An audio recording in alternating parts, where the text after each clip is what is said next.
where the West begins in Fort Worth, Texas, to around the globe.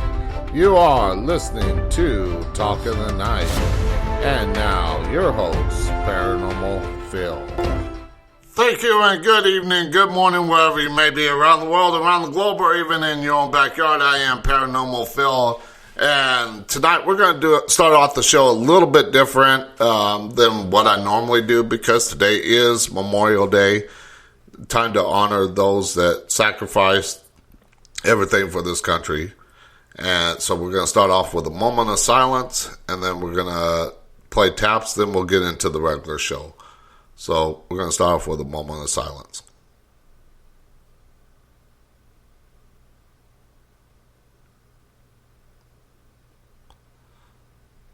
Okay, now we're going to get into taps for all those fallen soldiers, men and women that have served this country and sacrificed and died in the service of this country.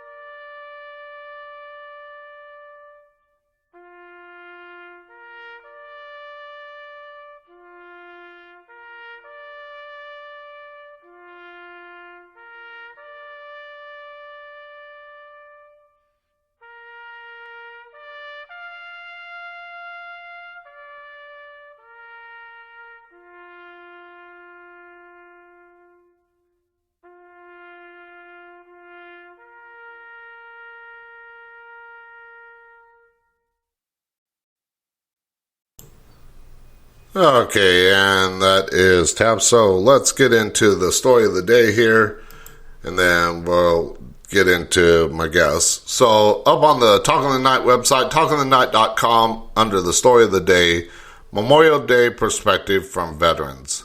This Memorial Day, for those that didn't serve, is just a day off or a time to barbecue.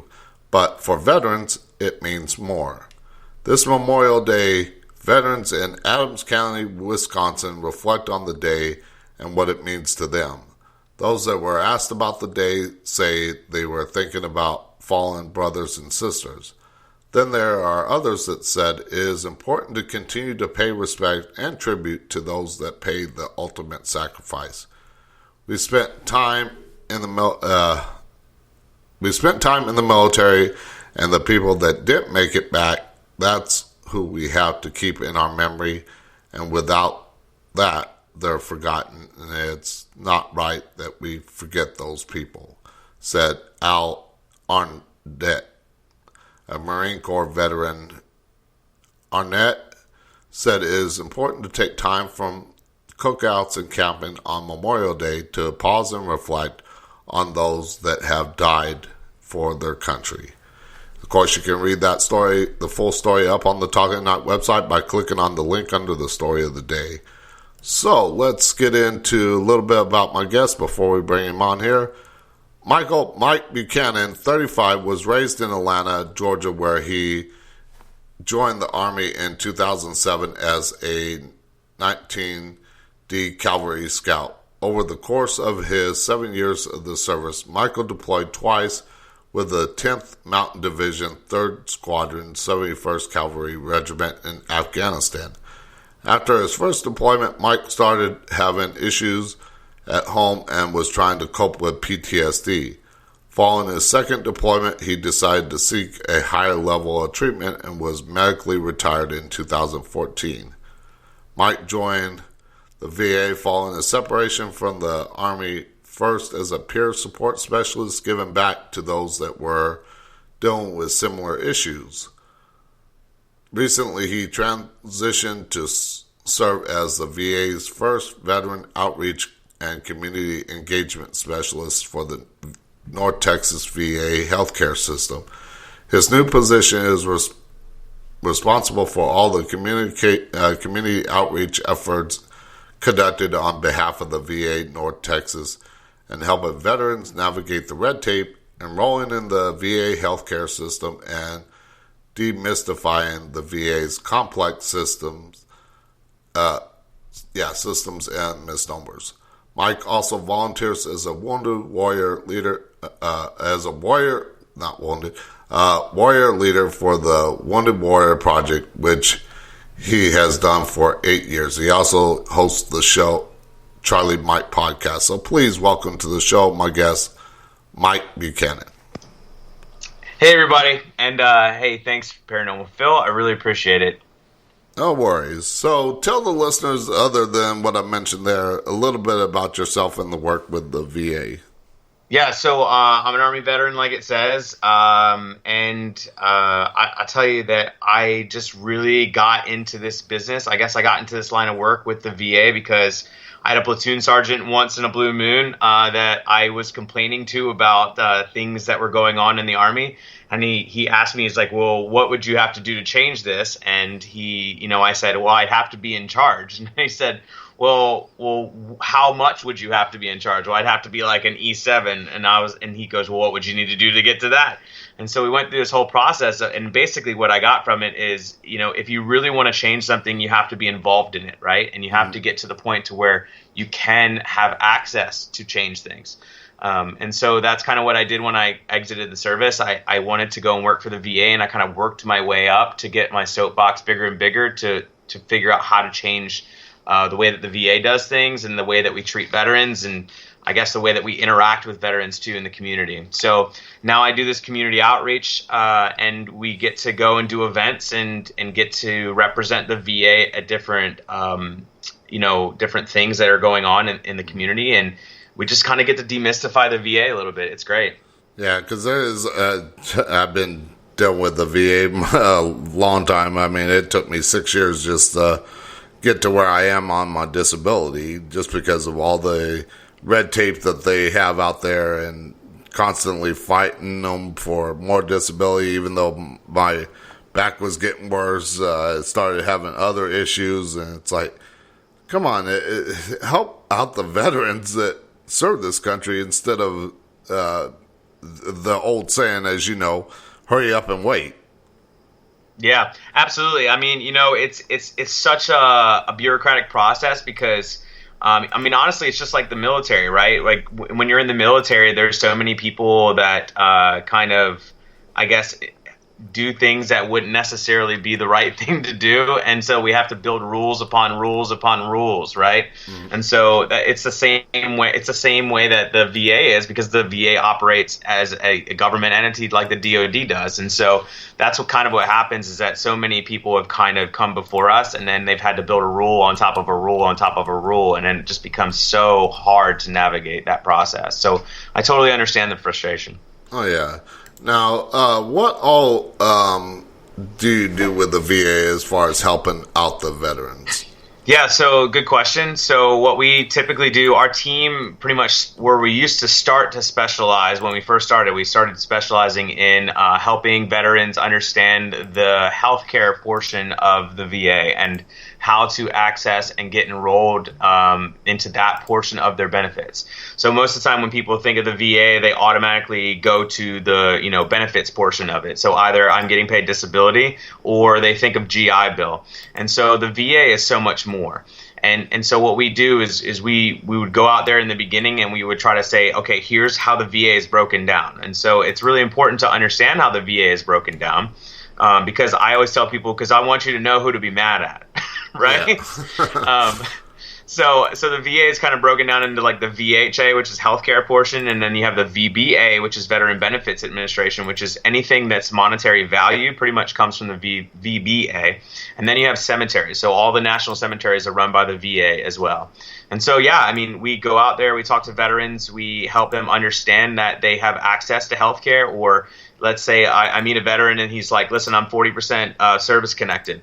He said, I didn't even know I could use the VA. I thought I had to be 100%. And, I'm like, that's not true. And that 40%, you may have to pay a copay, but like it's really, really low. It's like $30. So that's the most that it will ever be, is like $30. And we do copays by like the day, which a lot of people don't understand either, because they'll think, oh, if I go see 3 doctors and in one day I have to pay $30 per doctor like a regular insurance. I'm like, that's not how this works. Yeah. so that's kind of what we do. We go out and we demystify a lot of the clutter and the rumors and the speculation that veterans have, and we just kind of clarify it down so that they feel more comfortable and more, I guess, empowered to go and take on the VA again and really take back that benefit that they've earned.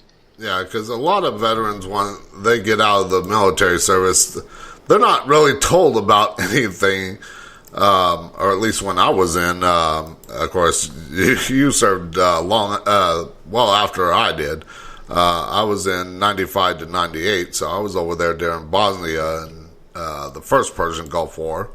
Of course, I was in the Red Sea in the Navy, so I wasn't boots on the ground, so I didn't have to worry about that.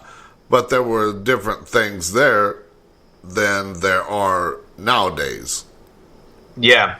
Yeah, absolutely. I mean, even when I exited the military, my briefing was short. It was non-informative. It was basically someone reading from a pamphlet and a book. And then when I finally got into the VA and we started doing, this outreach model a couple years ago, we realized that once we met a DoD contractor that actually did the exit program, or the TAPS, whatever they want to call it, the exit program for when getting out of the military, we realized that it's not even a VA employee that does that exit brief. They're just a government contractor. And so that kind of raised some red flags for us. And we've tried to kind of go around that process, at least here in the North Texas area, so that we can work with units and we can talk to those people who are retiring or who are getting out of the military before they go to that contracted, brief, so that we can give them the real deal brief. Yeah, because like I said, I did not get that when I was getting out. Well, I got as you mentioned, just reading from a pamphlet type thing at the end of my service, and I didn't know much about it. I never used my Montgomery GI Bill, and several years later, after 12 years, I think it was probably about 13 years after, I tried to use it, and nope, you can't use it. You have to use it within 12 years. Well, I didn't know that. Nobody told me. Yeah. Yeah, I mean, absolutely. That's kind of what my team is kind of doing now, or what our team is doing, is we're just trying to inform everyone that, hey, what's your question? And honestly, even if it's a VBA question, we've done this long enough now to where we can kind of answer with pretty good certainty and pretty good accuracy to our answers with VBA questions, even if it's not a VHA question. So that's kind of what our team is doing, and I love it. I love doing it. I love being able to bring people back into the fold of the VA. Because, I always tell everyone, listen, I am no stranger that the VA has issues, right? We call them opportunities for change. So, but the thing is, though, is that I also tell veterans, listen, if you're not utilizing the VA, you're doing a disservice not only to yourself, because it's a benefit that you're leaving on the table, right? So it's like you're playing 5-card draw with 3 cards, but you're also doing a disservice to other veterans. Right. And so people don't understand how we kind of get funded or how we get paid at the VA. They think that we get paid like a private hospital, and we just don't. And so there's just a lot of things that veterans need to understand about the processes and kind of how to go about it, so that they will utilize the VA and that they'll be a part of the change and not a part of the problem. Yeah. Now, a lot of times, I know, with my doctors, I've tried to get things done and I actually had to go through a patient advocate to get some nerve conduct studies and an MRI done, because I experienced tremors in my right leg, which happened well after my service. It happened about 4 years ago. I started getting the tremors, so I thought, okay, could it be just something that I happened to me in the service, or and I didn't have anything happen until 2018, or is what is causing them? And they refuse to do the MRI and everything like that. I had to go to a patient advocate. I had to go to my congresswoman just to get something done. And I think I understand the VA's got a lot of things on their plate. They see a lot of veterans, but the doctors, I don't know if they're just not, because I don't know too much about the healthcare system as far as other than going to my doctor's appointments, which I got 2 next week. So Yeah. Yeah, so I mean, I'm so glad that you mentioned patient advocate. So that's typically what we will tell people to go and see is the patient advocate. And I'll be honest, like, it's the VA is like any other business. Sometimes it's a hit or a miss, right? And you have speckled inside the VA just like any other large organization or corporation. You're going to have employees that really want to be there, right? And then you're going to have employees that are checking the box for a paycheck.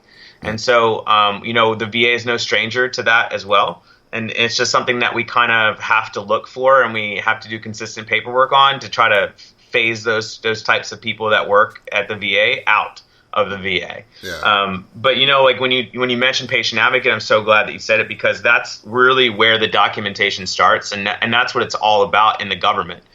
Same with the military. If it never got written down, it never happened.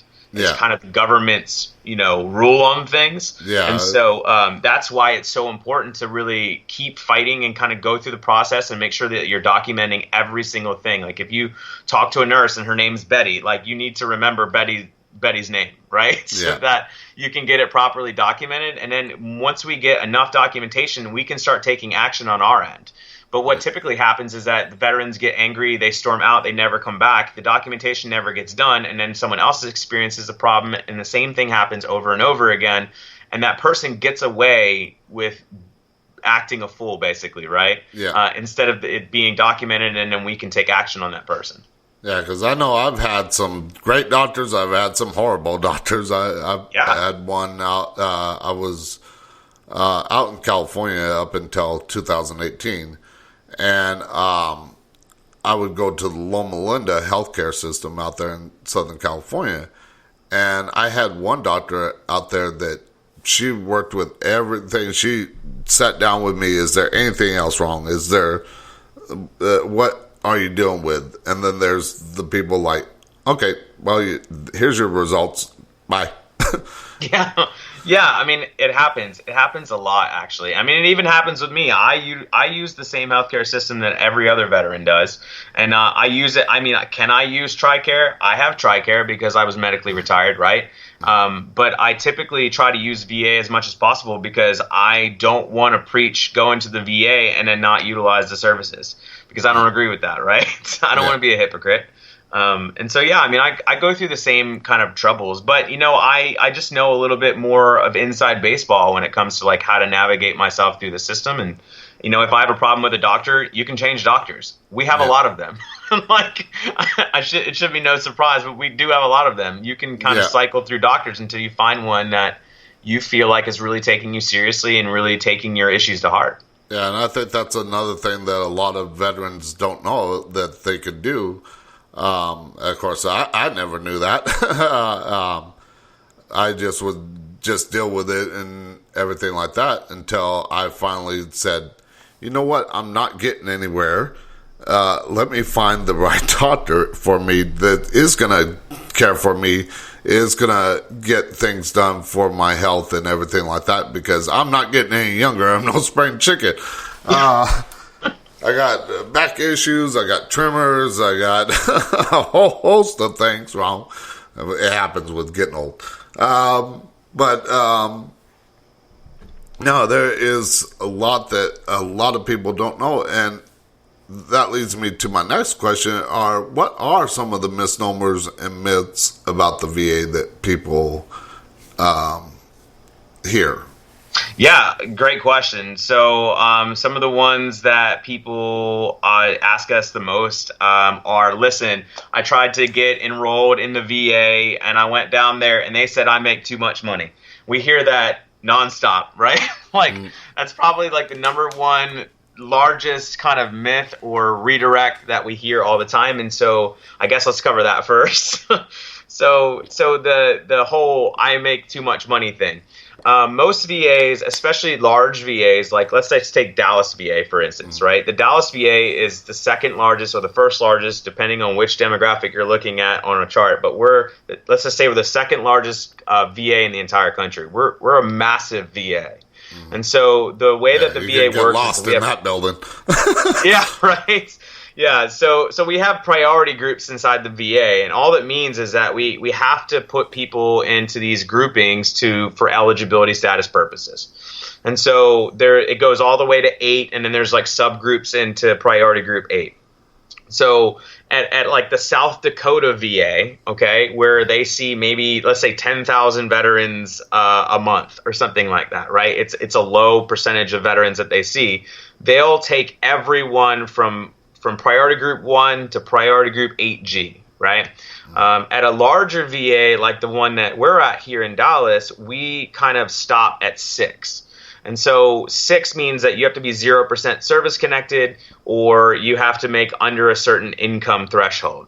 And so veterans will get turned away and they'll say, well, they said I make too much money. Well, yeah, they said that, but that's not the only way to get enrolled in services, right? Like, we just need to get you service connected for something. And honestly, if you've served even a couple of days, right? I mean, most of the time we can get you service connected for something, whether it be headaches or mental health stuff or scars or a car accident you might have gotten into on, going to or coming from, active duty work or National Guard stuff.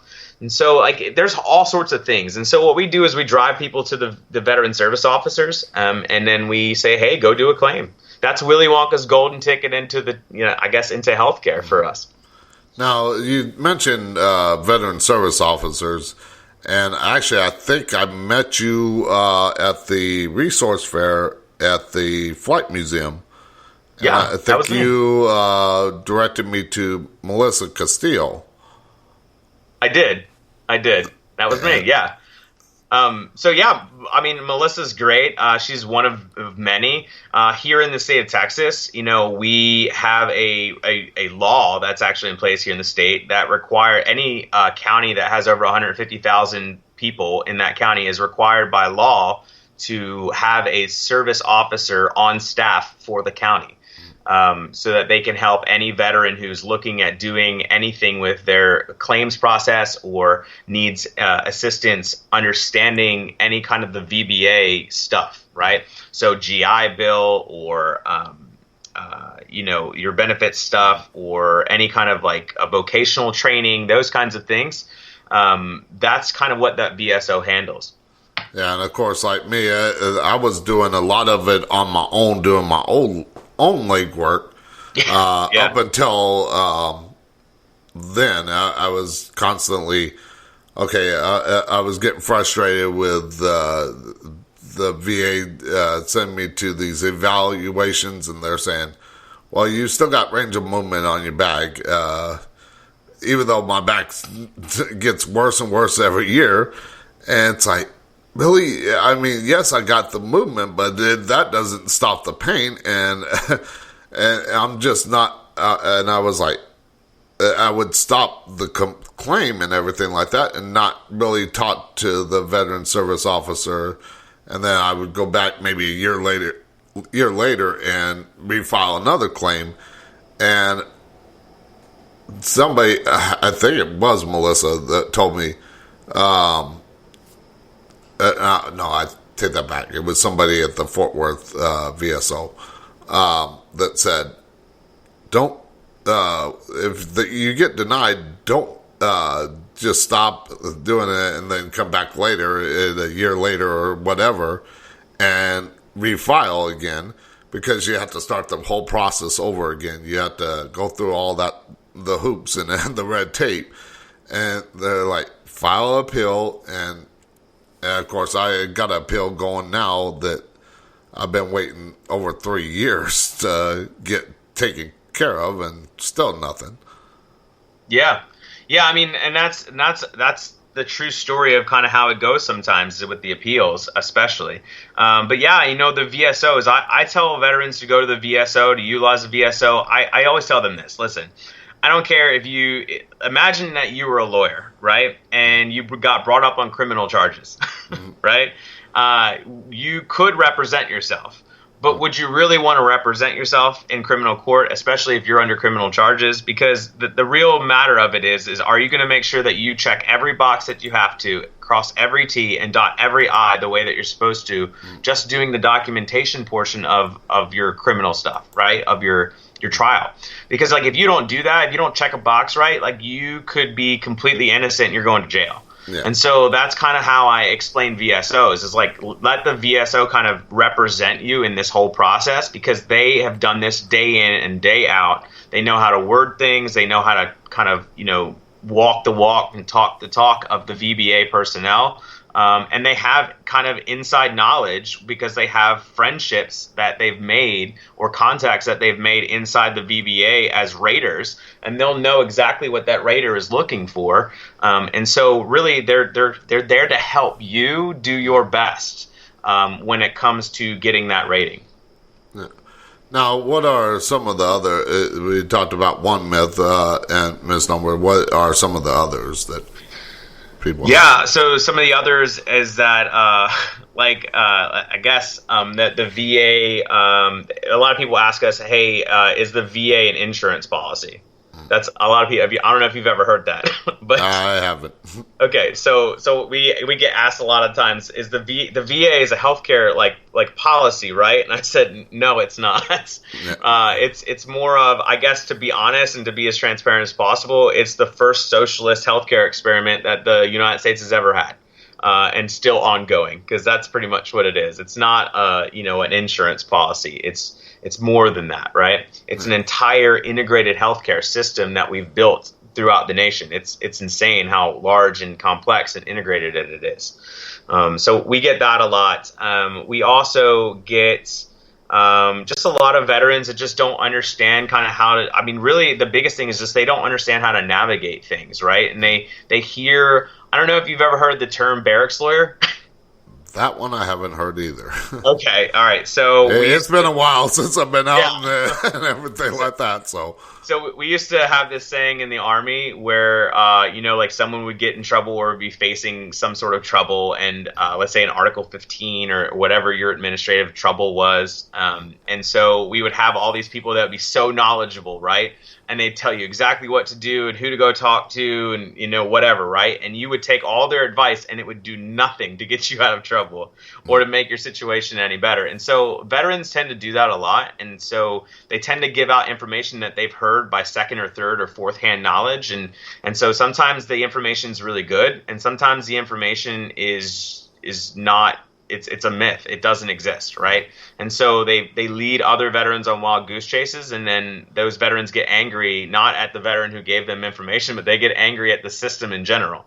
And so that's kind of what we try to do, and that's what we mean by, demystify, is that we try to say, okay, well, let's streamline this process. This is the exact way to do this, and so let me walk you through this process so that you don't have to ask anybody for any kind of information that's wrong, right? If that makes sense. Yeah, no, I had somebody trying to help me, I think it was a year or two ago, that was a veteran. He said he was a veteran service officer, but I don't think he was. Yeah. But he was a veteran, but just not what he said he was. He said, I'll help you get the claim started and everything like that, and then said, well, say this, and I'm like, that's not true. Yeah. Why am I going to lie on something that, and then they come back and find out that I lied? No, I'm not going to do that. I want to mention what I am experiencing, what I'm dealing with, and hold my own integrity in place. Yeah, exactly. And that's exactly what I'm talking about here, is that we try to get them to tried and trusted VSOs. We try to get them to, the different people that they need to actually be engaged with in the healthcare system to really fix those issues, right? Instead of like sitting on them and hearing, hey, you need to go up there and do this form and that form and pull all your records and then get 3 copies of this and 3 copies of that. And I'm just like, sometimes when I hear those stories, I'm like, this is wild. Like, this is this is not how it is at all, right? This is just wild.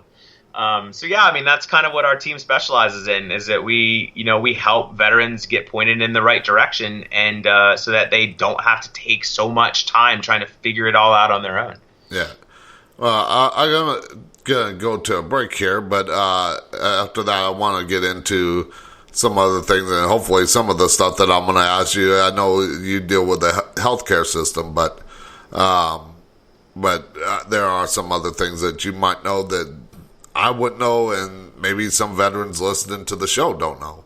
So we'll be right back after the short commercial break with my guest, Mike Buchanan, as we continue talking about the VA healthcare system and so much more, and then we'll get into his podcast later. We'll be right back after the short commercial break.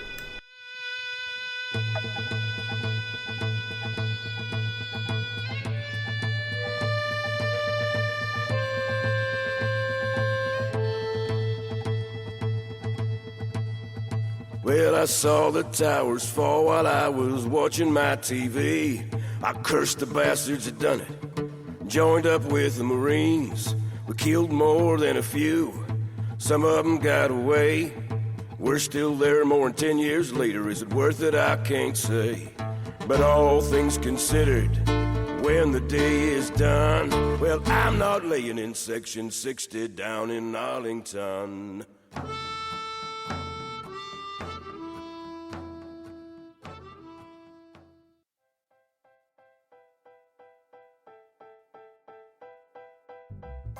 Do you have a talk radio, Facebook Live, or YouTube show and would like guests for your show but don't know where to go to get them? Well, go to radioguestlist.com and sign up today. They have all different experts in different fields, and you can find the ones that are just right for your show. That's radioguestlist.com. Sign up today. It's free.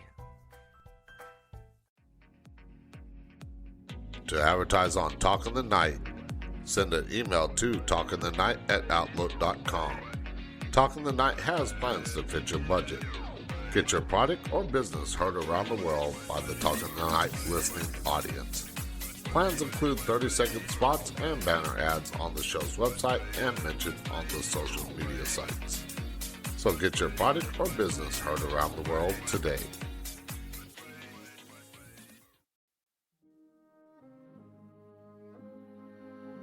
In honor of Memorial Day, Talk in the Night will be offering 20% off store-wide on the Talk in the Night merch store for the week of May 30th through June 5th only. So go to talkinthe.night.com and click on the store tab and use the promo code HONOR22 at checkout and show your support for the show and the veteran that hosted.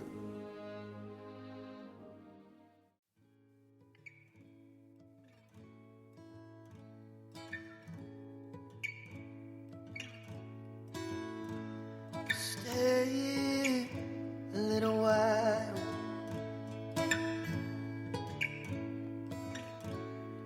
Don't be so quick to leave, 'cause we got a good thing here.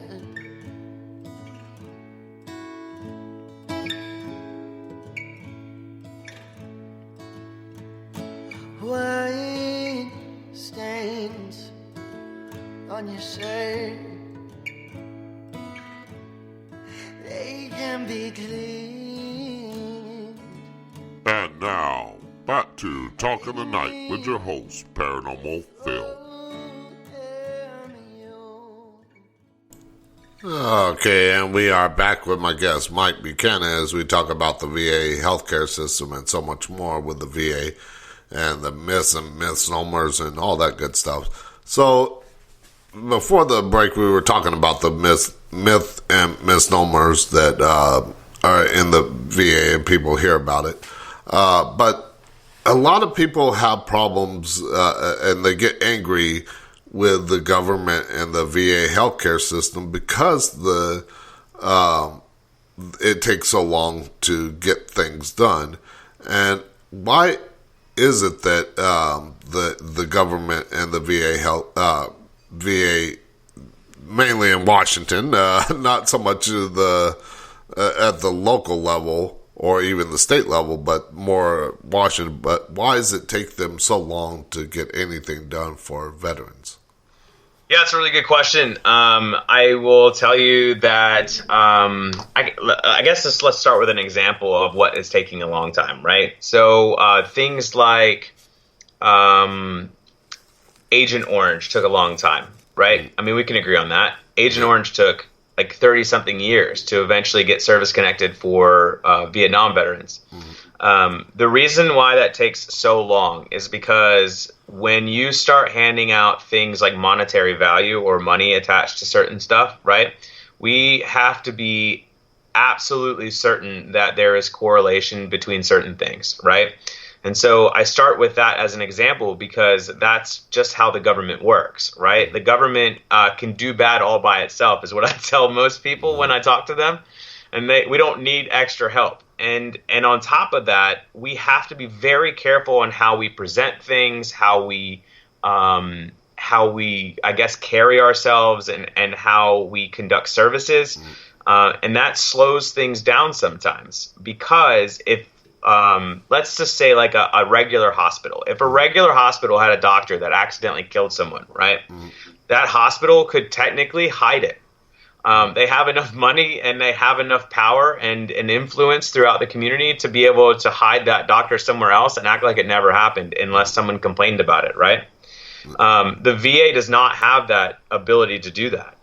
We have to be absolutely transparent on everything that we do. And so that causes a lot of, stop gaps, I guess, right? To where people will go and they'll say, okay, well, we need to kind of stop and focus on this VA. We need to fix this. And so the VA is constantly being stopped and fixed and stopped and fixed and stopped and fixed. And we don't really get a chance to kind of get a good roll, right? To build momentum enough to, I guess, fix a lot of things all at once, if that makes sense. Yeah. Because like I said, as you mentioned, Agent Orange took quite a long time to get something done with that, and then of course the fire pit things from the Operation Enduring Freedom post 9/11 stuff.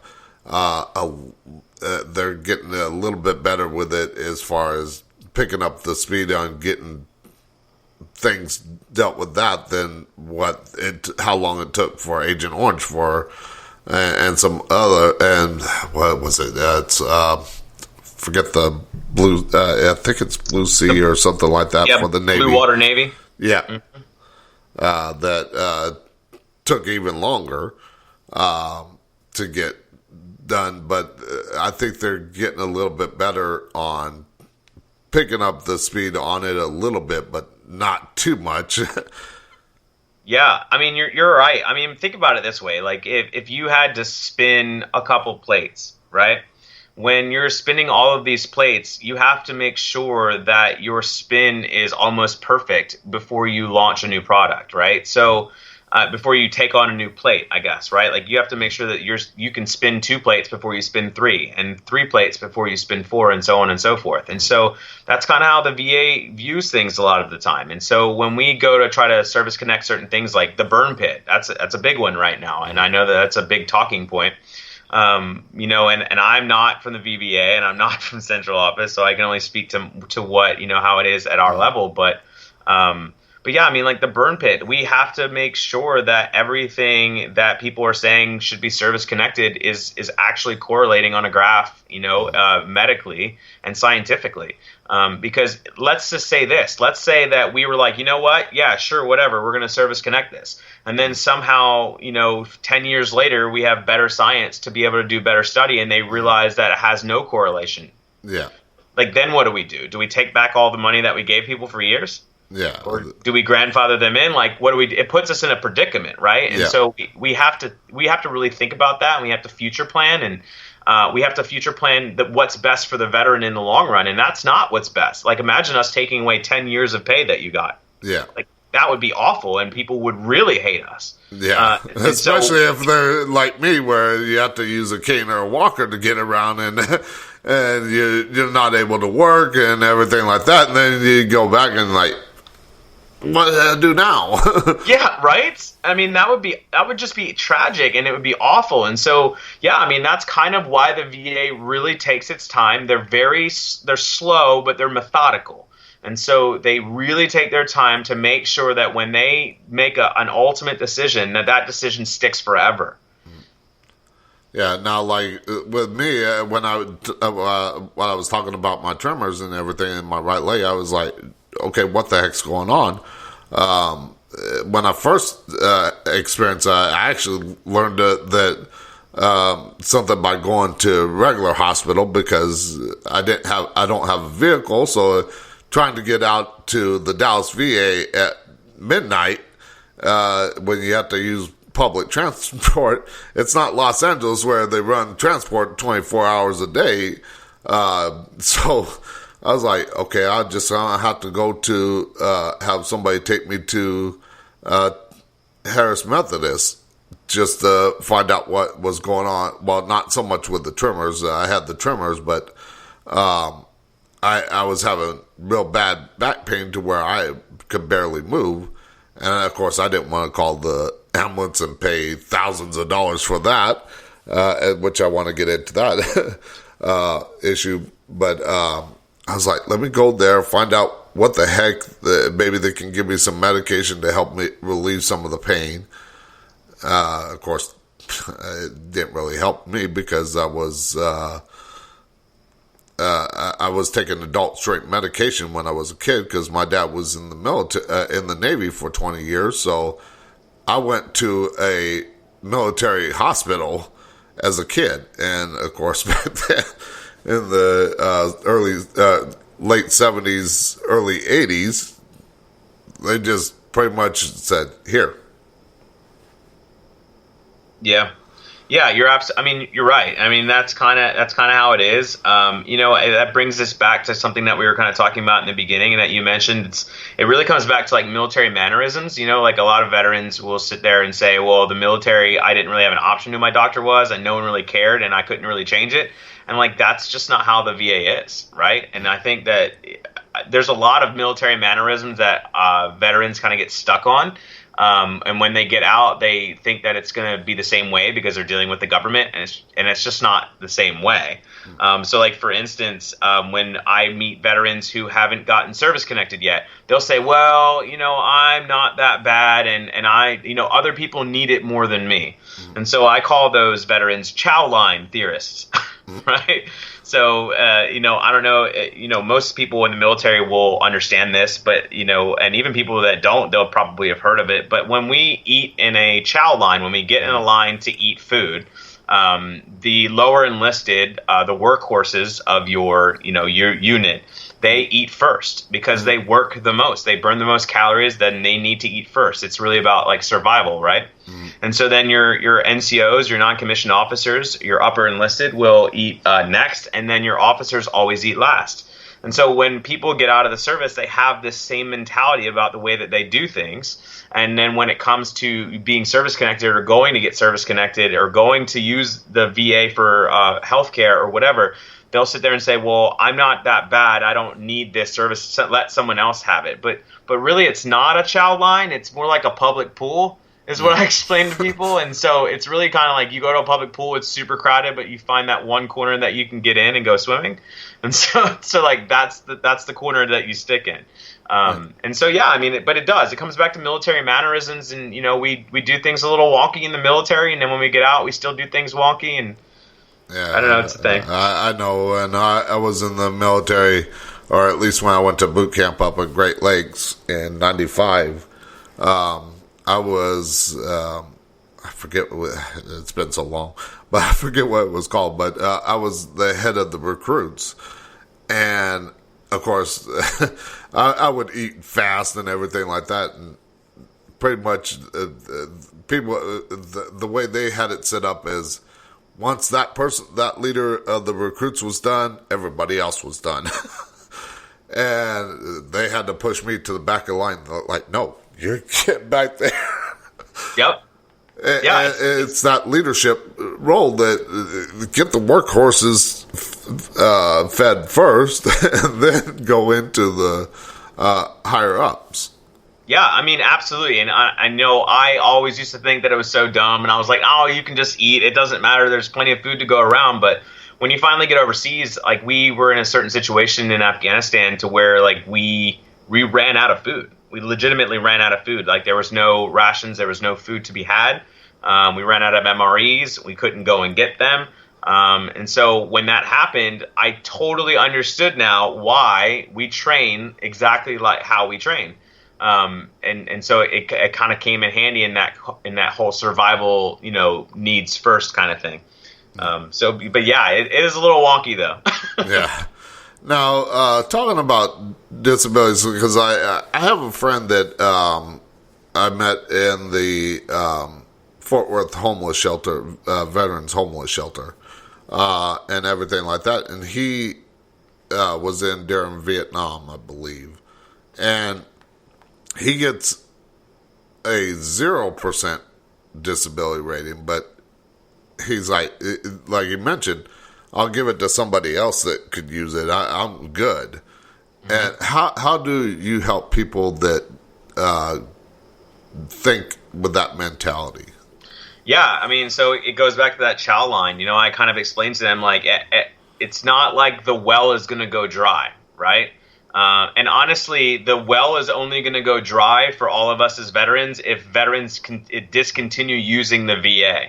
So again, like a lot of people think of the VA as like a regular hospital system. They think that we have a whole bunch of money to advertise things and to do what a outside, like a Presbyterian hospital or a major hospital system somewhere in your major town. But like that's not how we work. We work more like a nonprofit, and that's how I explain it to veterans that think like that. Is listen, man, we get paid for butts and seats. Right? Like that's how we get paid. We get paid with these government, I always call it government funny money. Trust me, don't get me started on the government.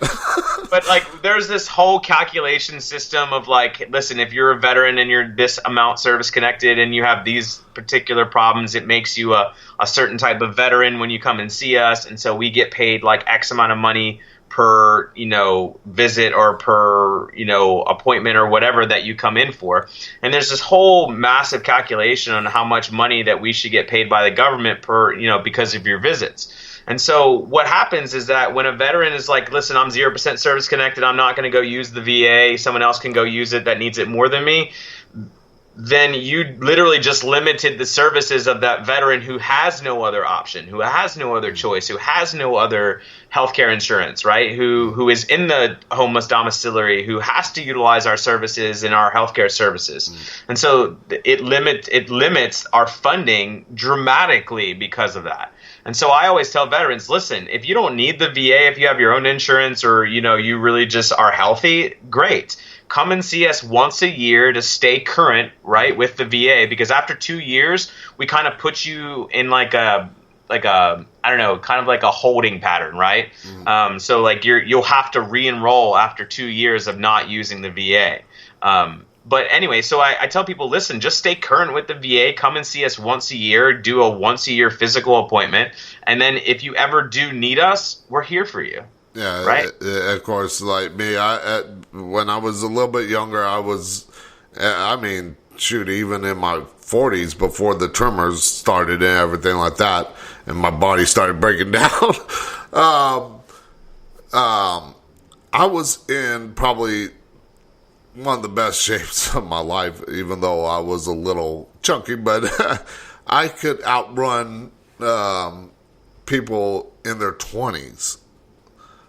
I worked at a amusement park, and during Halloween, I was one of the scare actors, and people in their 20s would chase people for maybe about 10 feet and then end the chase there, and they'd be out of breath. Me, I would chase them around the whole park, and they're like, how the hell do you do that? And I was like, I even to this day, even with the tremors, getting around with a cane or a walker, I still get out there. I still move. I get that military mindset that if I don't move, I'm going to die. Yeah. Yeah, I mean, and honestly, it's a proven fact. I used to talk to a lot of veterans. I worked in the homeless program for a long time, and I saw a lot of veterans who, were their health was really, really bad when they were on the street. So when they came to us, they had to kind of be in a wheelchair. They are able to walk, right? But their health was really bad. And so what happens a lot of the times is that veterans who are severely disabled, even like you said, you use a walker. If you're severely disabled like that, if you don't move around, your brain will literally tell the rest of your body that you don't need that portion of your body anymore. And it becomes, it suffers from atrophy. And so then it kind of cuts off that portion of your body. I've seen people who have decided to be in a wheelchair because their body, it hurt too much to walk or whatever, and they never got up to exercise, they never got up to stretch, they never did anything, and then they lost mobility in their legs, and that's terrible, right? And so that's why, I mean, honestly, the VA has taken on so many different programs and tried to implement so many more new things into their repertoire of how we treat with, how we, I guess, go about treatment with veterans. We have the MOVE program, I call it the Fat Boy program, right? But it's so much more than that. But we have a MOVE program where it helps you lose weight, and it's a nutritionist, and they put you on an exercise regimen of whatever that you can actually do, tailored around whatever disability that you have. And we have things like whole health now that include, it include acupuncture, and it includes yoga, and it includes massage therapy, and it includes nutritionists, and it includes another kind of, I guess, physical activities and things like that. I mean, there's just so many different things that we have but if people never come to see us, if people never utilize us, and if people never ask the right questions, they'll never find those services. Yeah, and there's a lot of services out there, even to this day, that I don't know about. I never, when I moved to Texas in 2018, I didn't know about the Veteran Land Board. Yeah. And I was like, well, I moved to Texas because I want land. And, of course, I still haven't got it yet, but that's because of my whole credit situation. But that's another story for another day. But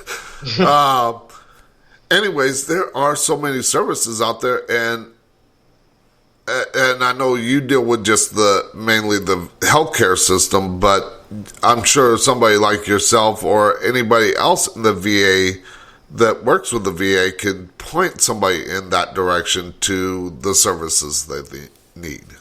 Yeah, absolutely. I mean, that's I guess that now that would be our primary function out in the community these days with our team, is that's what we do. We really just kind of broker, I guess, information on who they should go and seek for certain services.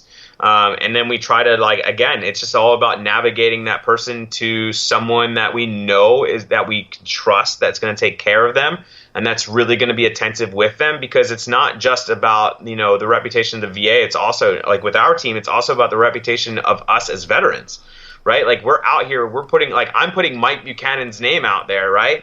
And so, I don't want my name to get dragged through the dirt through all my veteran friends and all my brothers and sisters in arms, right? Because I gave bad information, or I sent you to a bad organization.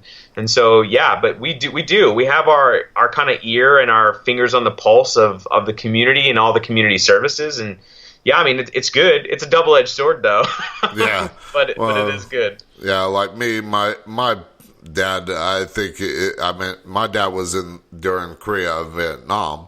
So he had that older military mindset and everything like that. And he basically raised me up to, if you want something, you go out and do it. Of course, I got the military discipline with it too, but and I'm sure if I ever have kids, I'm pretty sure I'm gonna give them that military discipline also, but not probably as bad as my parents did. But yeah, my kids have done many a wall sit. So yeah. Yeah, my parents, it was more psychological than anything. They would whoop my butt, but they would put on the psychological effects too, which it plays another part in the military, but I'm going to get to that in a second. But they would pretty much have me go outside pick out a switch, and you're out there the whole time going, okay, that one's going to break my back. That one, they'll send me back out here. Shoot. What do I do? And you know the whole time that you're out there doing it, they're in there with that psyop pretty much going, yep, Yeah, exactly. Yeah, it's all about that psyops. Yeah. I mean, honestly, parents these days have to be crafty with the way that we do things. But yeah, I mean, psyops is really important in parenting. So, and I was talking about that mental aspect of it, and a lot of people these days are suffering, especially with the pandemic, are suffering with PTSD or depression or anxiety. And of course, my disability, since I was get worse with my back and dealing with the tremors, I started developing more and more depression. And Melissa was the one that actually helped me say, okay, let's do this and let's file for unemployability well, no, was it her? No, it was somebody else with Fort Worth that got me up to 80% and connected that mental health issues with the back problems. And then Melissa was the one that helped me with getting the 100% unemployability. But up until then, I was struggling, like, why can I not get the care I need? I mean, I went from in my 20s being able to run 1.5 miles in 10 flat while smoking a cigarette and sprinting off the line to now having trouble moving, even though I still move around. Yeah. Yeah, I mean, honestly, we see it a lot. Veterans kind of, I guess we decay over time, and honestly, the thing that most civilians don't understand about veterans is that, and even veterans don't understand about veterans sometimes is, we're 3 to 4 times more likely to be sick. And we're 3 to 4 times more likely to have some sort of disability because of the amount of strain and either mental or physical strain that we get in the military. I mean, like, you got to think. Like, I told my kids one time. I said, they said, did you have to wear a bulletproof vest? And I said, yeah, of course I did, right? Mm-hmm. I said, but we don't just wear a bulletproof vest like the cops do, because they wear like a gel padding, and we wear plates. And so they were like, plate? Well, that's got to be heavy. And I said, yeah, it's 45 pounds for 2 plates. For a front and a back plate, it weighs 45 pounds plus 10 more pounds for each of the side plates. And so, yeah, like, the weight starts to stack up, and then you're carrying a backpack with ammo and all these other things. And so I guess as veterans, we're like, oh, well, that's just part of the job. But then at the end of the day, like, you have to realize that takes years off of your body's life. Years off of it. So I can be like, right now I'm 35, but my body feels like it's more close to like 55 or 60 when I like wake up in the morning, when I move around, and when I do things, because of the toll that the military has taken on it. Oh yeah, like me, I got my disability for my back because I was. If you've ever been on a Navy ship, you know how narrow those stairwells are. Yeah. And, of course, I was working with air conditioning and refrigeration unit, so carrying down a 200-pound piece of air conditioning equipment down those stairs, you only got room for one person at the top, one person at the bottom. Of course, who gets the bottom? The tallest person. Who was the tallest? Me. So I had all that weight pushed onto me, and so I didn't have the issue with carrying around backpacks and everything like that, but I know all about that because before I joined the military, what I really wanted to do when I got out of high school was get in working wildland firefighting, which I did. And you're hiking up hills with 175 pounds on your back and 100 plus degrees scorching weather, plus a heavy fire suit on, and 2,000 degree flames not far from you. And you're cutting up, you're with a group of 10, each squadron basically was 10-man groups cutting fire line, even though there was probably about 30 stretched out on the hill. But I know all about that. But it just played havoc on my body in the military as well, and dealing with carrying the heavy equipment. And of course, like when I mentioned about the tremors, I was like, okay, could that have to do something? Since I was on a nuclear guided missile cruiser, could the radiation that I got from being so close to them without being in the reactor room, luckily I wasn't there, but we had to wear little things that monitor our radiation level. But I was like, could that be something? And of course, I'm getting to the point here before we go to the break, but a lot of people forget to mention things in their military records, because I've been told if you have something wrong with you that you're applying for a disability, it should be in your military records. And I want to get your thoughts on that after the commercial break. But we'll be right back after the short commercial break with my guest Mike Buchanan as we talk about the VA healthcare system and so much more. We'll be right back. You've been down this road for far too long. He left your love behind, but still you keep on crawling back despite the pain inside. 'Cause all that I want is for you to be happy. Give me a chance to show that you can be. Well, open your eyes and you see the way I see. 'Cause all that I want is for you to be happy with me.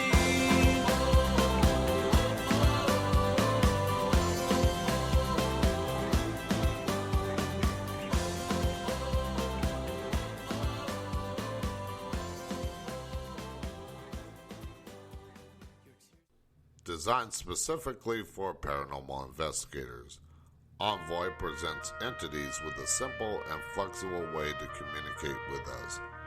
Envoy offers the ability to deliver words, phrases, numbers, emotions, and yes and no answers through a uniquely simple, transparent, and documentable method.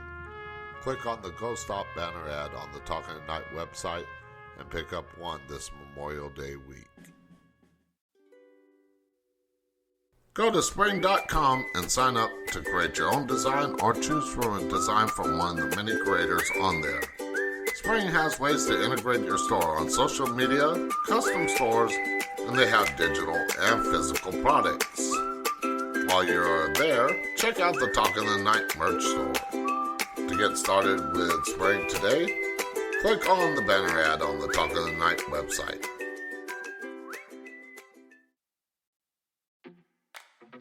Go to the show's website and click on the links for each of my guests and purchase a book or other product that they may be promoting. Without them, there would be no Talk in the Night. Whether you're interested in the paranormal, conspiracy, technology, health, relationships, or any other topic the show covers, my guests have something for you. Check it out today on talkingthenight.com.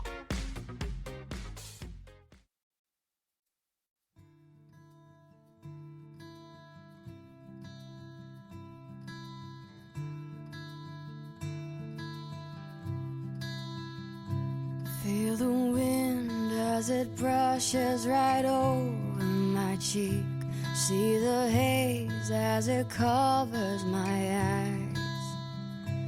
Feel my body's intention, no man can destroy, as it rises and leaves me numb. Feel it all coming down. Feel it all coming. To call into the show, Skype Talk in the Night or by phone at 817-717-1280. Now back to Talk in the Night with your host, Paranormal Phil. Okay, and we are back with my guest Mike Buchanan as we talk about VA healthcare system. Now, if you do have a question for Mike about the VA healthcare system or any other veteran question, feel free to call in using the Skype name Talk in the Night or by phone at 817-717-1280 or go over to Spreaker.com, sign up for a free account. It don't cost a thing. You don't have to record anything. You can join me in the discussion in the chat. I do interact with all my listeners and everything like that, and you can ask your questions there. So before the break, we were talking about people that sometimes don't put in their medical records on while they're in service, and then they get out and then they have these issues, and then it makes it more difficult for them to get health care or benefits. How can people that have maybe forgotten to put something in their military records while they were in get the care that they need?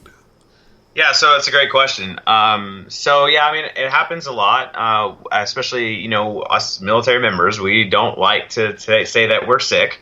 We don't like to go to sick call. That's just been a thing even, all the way back into the First World War.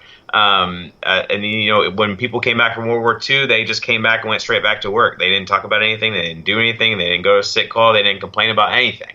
Doesn't mean they didn't have any problems. It just means they didn't complain about anything. So yeah, records keeping is very difficult sometimes.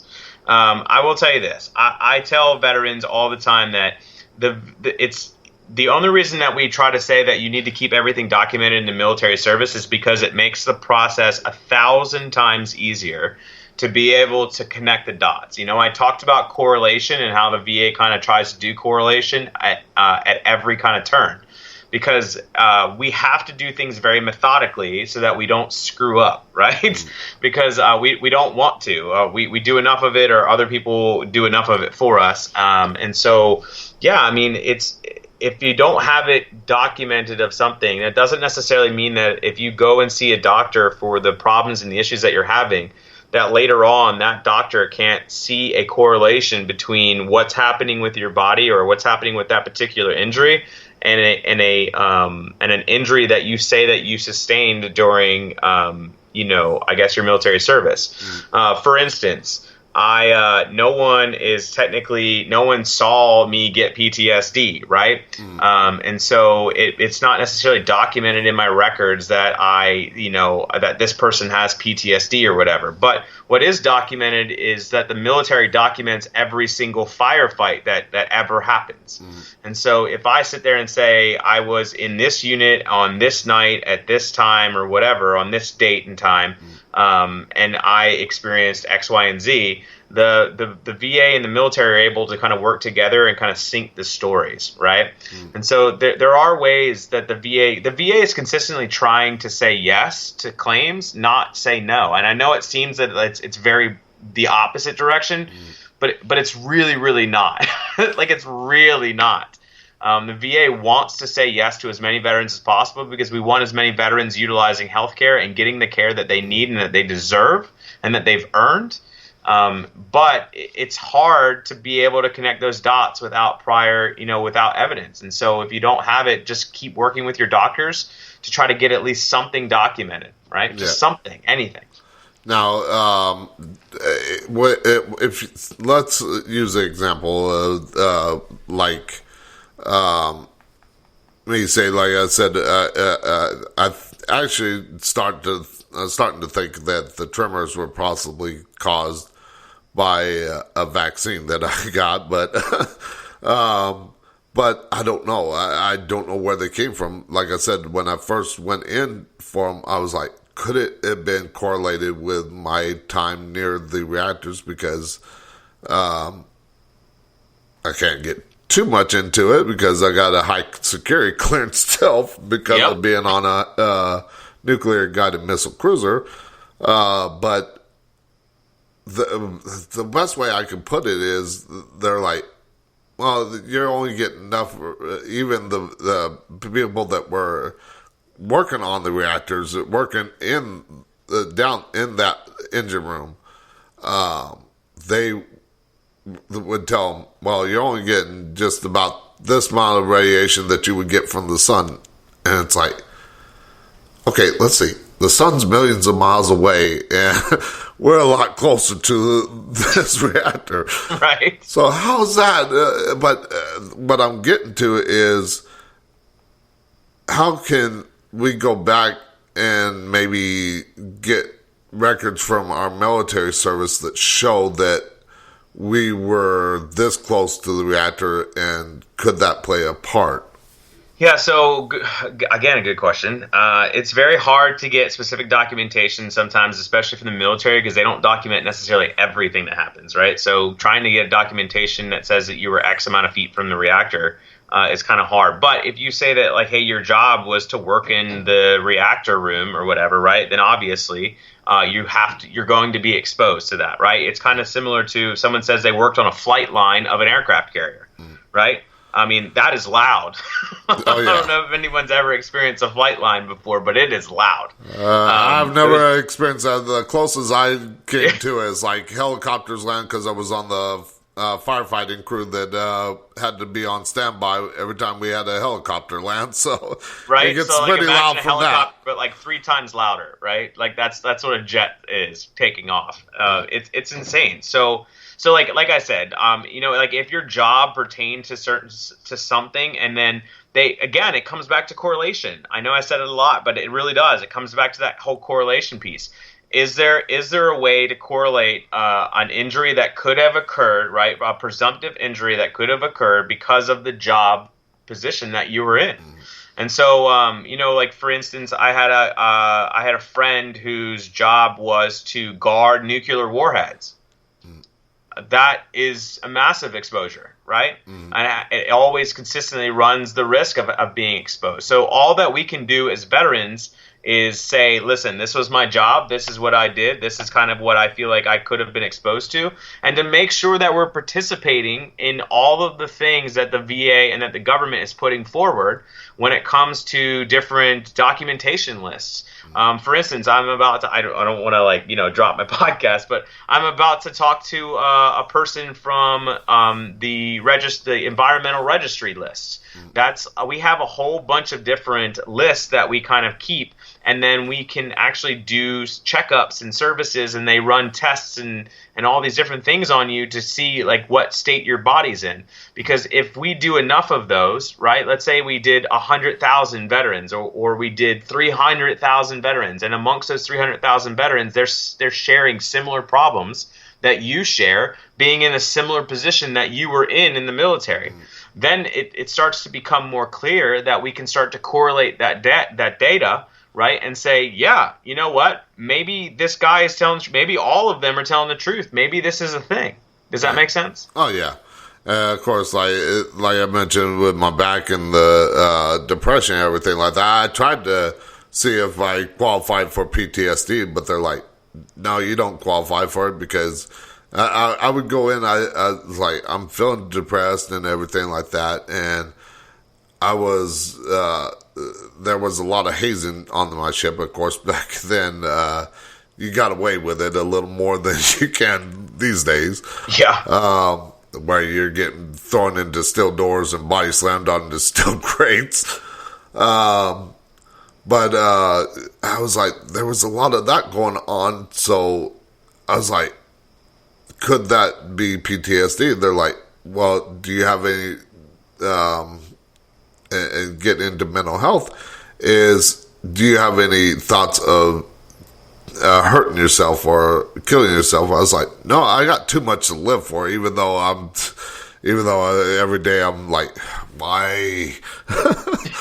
Yeah. Just because of my body just hurt. I mean, just sitting here for 2 hours, or 3 hours, because an hour doing sound checks, but it gets tiring on the body. I have to get up and stretch every once in a while. Of course, during the show, I can't get up and stretch. I have to sit here even during the commercial breaks and make sure nothing goes wrong, as you know. Mm-hmm. But it takes a toll on the body. But that mental health, a lot of people think, oh, that was many years ago, especially, like I said, I served 95 to 98.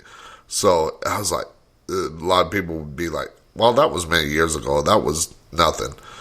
And I mean, people should probably go in and say, okay, this, when they're feeling down or out, go in and talk to somebody that maybe there's something there that they don't think is there. Yeah. No, absolutely. You know, I'm a huge proponent on mental health. I mean, honestly, like I had my own mental health challenges when I was in service, and then I had mental health challenges when I got out of service, and I still have mental health challenges. I mean, honestly, like I'm in recovery, right? And so like that means that I'm going to be in recovery for probably the rest of my life. Obviously, it's not an excuse to get away with bad behavior, right? Yeah. But it just means that I need to be on top of some things, and I need to, you know, I have a certain way of doing things to keep myself, you know, my mental health on a steady course. But you're right. I mean, I view mental health very differently, I guess, than some veterans do, and I think that if the VA were to do things differently, the biggest thing that I would probably change is the way that we, I guess, introduce veterans into mental health. Like for me, I think that it should be common practice that every veteran who walks through that door of VA to go and enroll in services, enrolls in the healthcare services, and then immediately goes and talks to someone in mental health, right? And has like a mental health kind of like just checkup.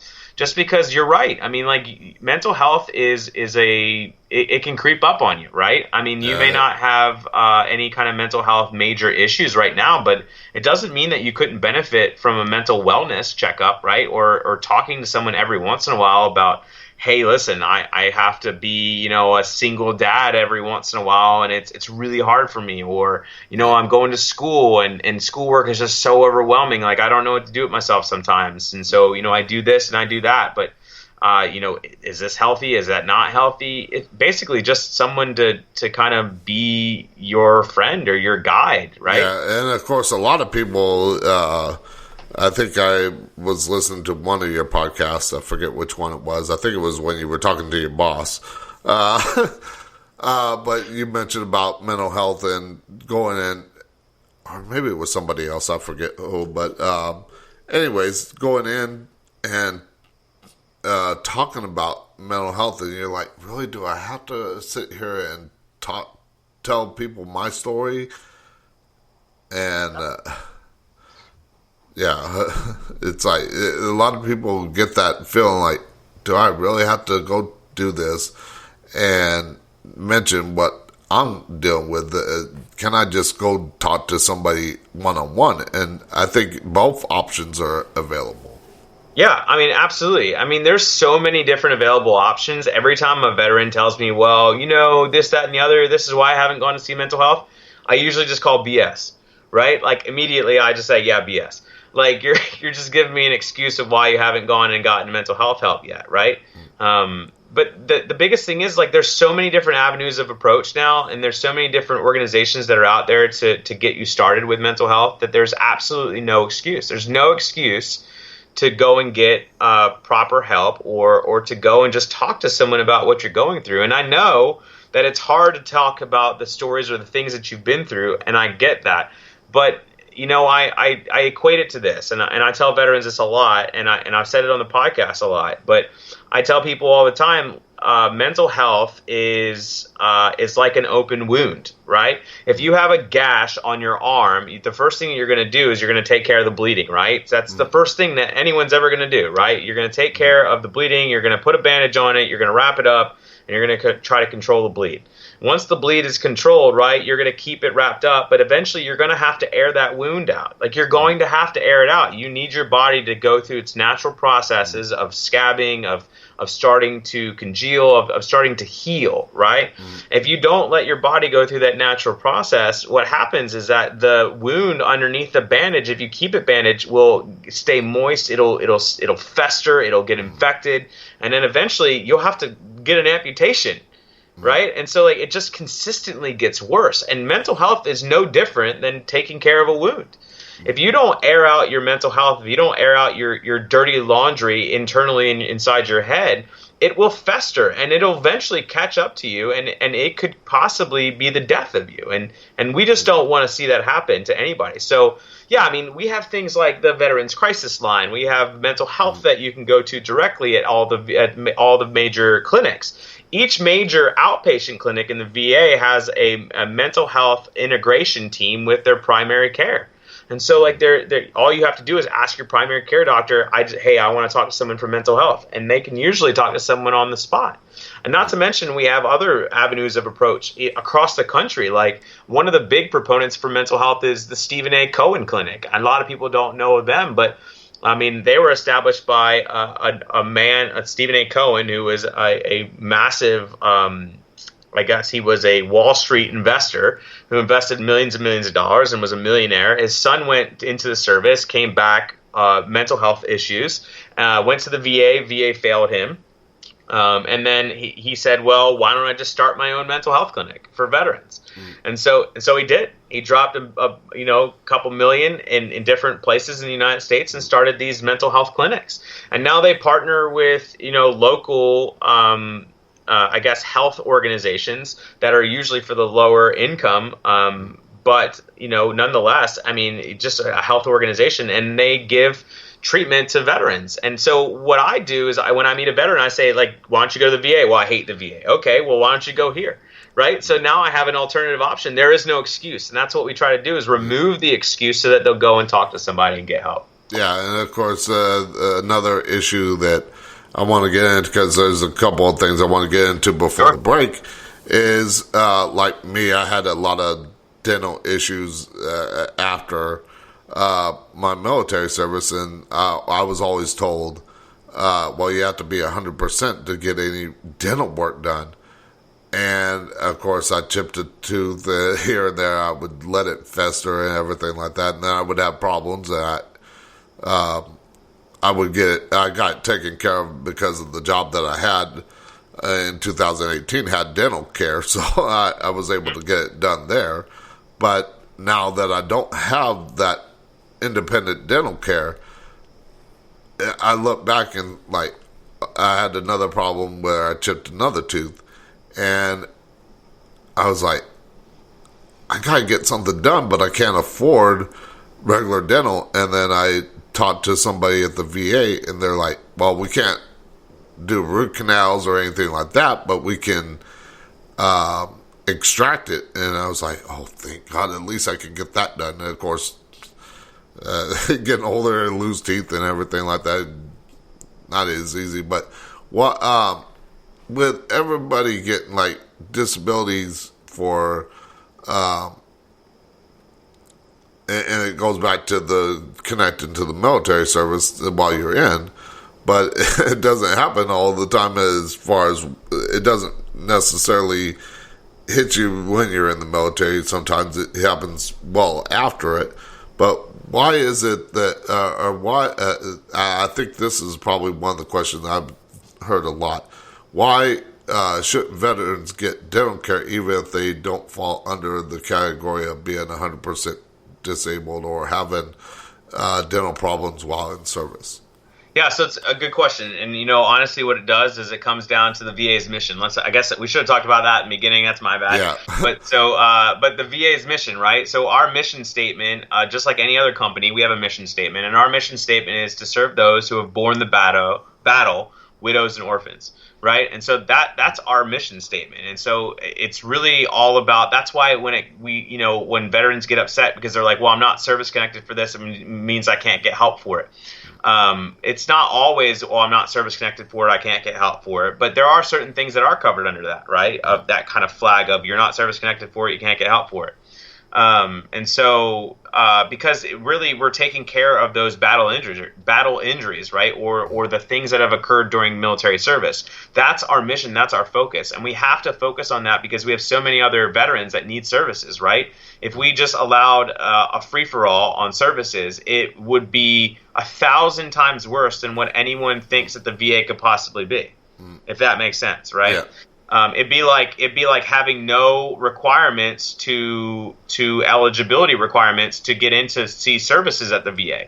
Like, imagine if we let anyone that just wore the uniform for a day utilize free services all automatically right out of the gate. I mean, it would be a nightmare. And honestly, before September of 1980, that's how it used to be. Because in the enlistment records, right, when you enlisted in service before September of 1980, it was written in your enlistment that the VA would take care of all of your baser medical needs once you got out of service. And in September of 1980, the Congress changed that.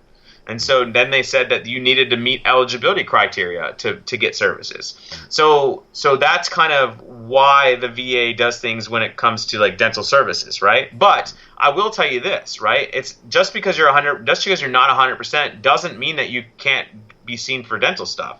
Obviously you heard that we can do extractions or something like that, right? Yeah, I actually had to have the Dallas VA do an extraction because they couldn't do a root canal, but they could extract it because they're like, rather than have it get infected, which I had done in the past, let's get it taken care of, taken out, and you can deal with it later. Yeah, I mean, and that's really what it comes down to, right? Is that the VA is always trying to take care of the veteran, right, within the parameters that we were given by Congress. Right, and that's kind of how it goes down. Is that the Congress sets a parameter, and they say you have to operate between your left and right limits. All right, everyone's been to a firing range in the military, okay? So you have a left and a right limit, and Congress is who gives us those left and right limits, and so we have to operate within those left and right limits. But we do the best that we can to ensure that even if you aren't, quote unquote, eligible for dental, we still don't want to see you get a dental infection that could eventually turn into a blood infection, right? Which can potentially lead to death, right? I mean that's really bad, and we absolutely don't want to see you die. And so, yeah, they can take certain procedures and do certain things, and then we have certain ways to write certain stuff off, But, what it really comes down to is you don't have to be 100%. You really just have to be service-connected for something dental-related. And a lot of veterans don't know that, right? That's kind of a mystery or another misnomer, right? But, you don't have to be 100% to receive dental services. We have people that are, 10% service-connected, but they're 10% service-connected for a dental disability. Like, let's say that they accidentally were hit by a tank door or something like that because someone opened it, too fast and shattered a whole right side of their teeth and all their teeth fell out, right? That would be a service-connected dental disability. You see what I'm saying? Yeah. So when they get service-connected for that dental problem, they get free dental now because it's a dental service-connected disability. And so that's another way of getting dental services. And honestly, these days, there's so many other dental services that are out there, and there's so many other free dental services for veterans that are out there. And there's roving ones that go around all across the country. That's what we do. We try to partner with those organizations that when they come up and they do these pop-up clinics to where you can get certain things fixed, we try to make veterans aware of that. But honestly, we put out so much information now on our social media pages, on our Facebooks, on our Twitters, on any kind of social media you can think of. But we just don't have the veterans following us to know about all the information that we're trying to put out. Yeah, which is sad, right? There's a lot of information out there that a lot of people get frustrated because where do I go? Then I see something over here. It's like, okay, but what about that? And it seems like there's so much information out there that veterans get frustrated with trying to find those services. Yes, navigation issues. It's always down to the navigation issue. And I know that it's frustrating, but we literally labor, my office specifies, we literally specify in what information you're getting, because we're the Office of Communication and Community Engagement. And so that's our job, is to do that. And we run those Facebook pages. We run all those social media pages like they're going out of style, the amount of information that we pump into those. But we just don't have the followers. We just don't have the followers on those pages. We just don't have the people that are really interacting with those pages enough to push that information out to so many more people that probably need it. All right. Well, we are at the last commercial break of the night, but I do want to, after the break, I do want to get into one last thing. Since it is Memorial Day, I do want to get into talking about burials and people that are close to that time, like myself. No, just kidding. I think I got a while before I get to that point, but yeah, let's hope so. But anyways, who knows? It could end tomorrow. It could end tonight. Who knows? Not saying that I'm going to do anything to myself. I'm just saying that I can walk outside and get struck by lightning. No. But anyways, we'll get into that after the commercial break, and then we're going to talk about your podcast. So we'll be right back after the short commercial break, and we'll be right back. Remember, there's someone who loves you. Isn't that right? And even when the walls are shaking, it'll be alright.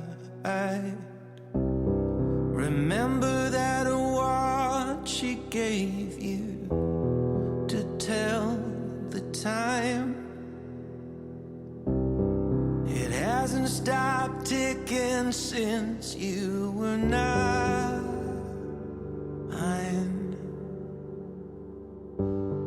Remember, there's someone who loves you, and they see your face when they're praying in a corner. Do you need music for your radio show, podcast, or YouTube channel, but need a music license to play it on your show? Well, go to artlist.io and check out the plans they have. They have 3 plans to choose from: personal, unlimited, and enterprise. All the music that you hear on the show is from Artlist, and there is a banner ad on the show's website. Check it out today.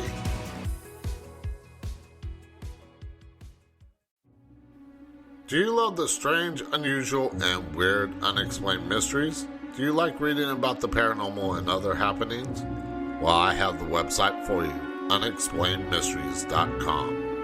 On there you will find so much, such as the latest news and articles, forums, news with video, and so much more. That's unexplained-mysteries.com, or you can click on the banner ad on the show's website to take you right there. Do you love history? Do you wonder what happened on this day in history? Well, check out history.com/this day in history and find out what happened on this day in recorded history. You can also click on the image on the Talk of the Night website under This Day in History and check out one of the many things that happened. The show's website lists a different event in history every day, so check it out today.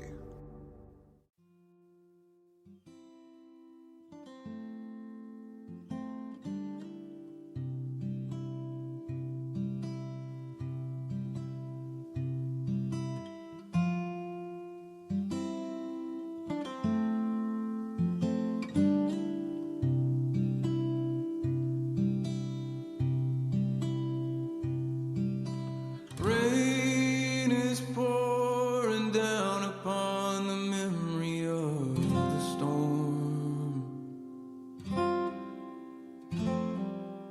Worries in the hollows, regret is in the storm. To call into the show, Skype Talk in the Night, or by phone at 817-717-1280. Now back to Talk in the Night with your host, Paranormal Phil. Okay, we are in the last segment of the show, so if you do have a question for my guest, feel free to call in using the Skype name Talk in the Night, or by phone at 817-717-1280, or go over to Spreaker.com, sign up for a free account, and don't cost a thing. You don't have to record anything. You can join the chat, join the discussion, ask your questions there as well, and I do interact with all my listeners. So, since it is Memorial Day, I do want to cover burial and people that are pretty much kind of on their last leg of life.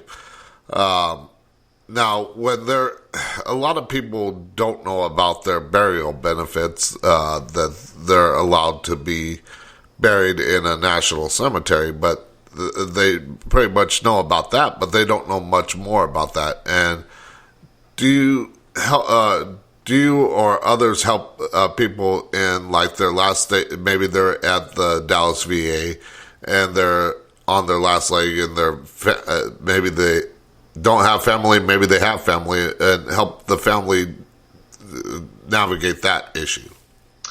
Yeah, so good question. So from the VHA perspective, right, that I can kind of speak on. Yeah, we do. We have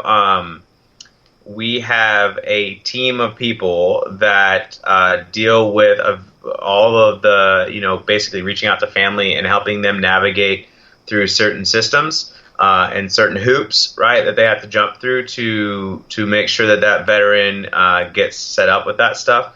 A lot of the times what we suggest is that they reach out to if they do want to be buried in a national cemetery, that you reach out, try to reach out beforehand. For instance, like I have already reached out and started the processes of getting a national cemetery plot for myself and my wife. And I'm only 35, right? So like it's never really too early to reach out to those. So burial benefits are all covered by the cemetery, basically the cemetery's administration, right? And so they're the ones who handle all of that, and most of those plans have to go through them. But we do have a decedent affairs group of people that are at the local hospital that handle it if a veteran passes, like, at the actual hospital. Okay.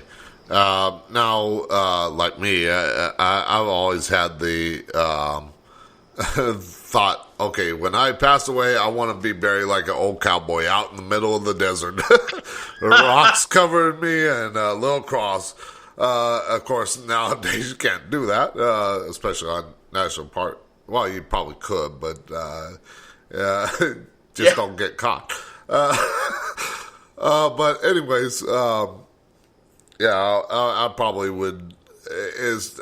My parents are buried at the National Cemetery out in Riverside, California, and everything like that. And of course, a lot of I think the burials are starting to pile up to where they're running out of room on national cemeteries.